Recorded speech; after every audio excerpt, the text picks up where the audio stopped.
दादा ते आप्पा जोशी इथेच राहतात का? इथे रस्त्यावर नाही, ते घरात राहतात. नाही नाही, रस्त्यावर नाही म्हणजे ह्याच भागात राहतात का? ह्या भागात 8,327 लोक राहतात. नाही ते मान्य आहे मला, पण 8,327 पैकीच एक आप्पा जोशी आहेत का? अहो आप्पा जोशी लाखात एक आहेत. 8,327 काय घेऊन बसलायत? नाही असतील, 100% असतील, पण ते इथे कुठे राहतात सांगा ना जरा. काय काम काढलं आप्पाकडे? नाही नाही, ऍक्च्युली वडिलांचं काम होतं. मग वडिलांनाच पाठवायचं ना. नाही नाही, पण वडिलांनी मला पाठवलंय ना, ते तुम्ही जाऊ द्या ना, तुम्हाला काय करायचं तुम्ही सांगा ते कुठे राहतात. आप्पा जोशी हो, म्हणजे तोच ना, त्याचं पहिलं नाव अप्पेंद्र, आडनाव जोशी, आप्पेंद्र जोशी, हो बरोबर तेच. टोपण नाव आप्पा. हो 100% तेच. कुठे राहतात लवकर सांगा.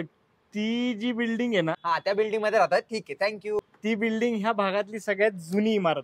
नाही मी जुनी इमारत आहे नवीन इमारत आहे विचारलंच नाही, मी विचारलं आप्पा जोशी कुठे राहतात, तुम्हाला माहिती असेल तर सांगा लवकर.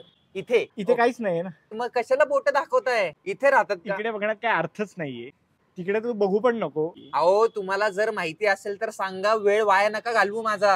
ती जी बिल्डिंग आहे ना, दिसतीये नवीन इमारत आहे, जुनी इमारत आहे, 1947 ची इमारत आहे, मला नाही जाणायचंय, मला जाणून घ्यायचंय आप्पा जोशी कुठे राहतात. त्याच बिल्डिंग मध्ये आप्पा राहतो. बर ठीक आहे, थँक्यू. सांगितल्याबद्दल नशीब माझं, जाऊन भेटतो आता त्यांना. पण आप्पा आता घरात नाहीये. आता तुम्हाला कसं माहिती? कारण का तुम्हीच त्याच्याशी गप्पा मारताय ना. मीच आप्पा आहे. आपली स्मरशी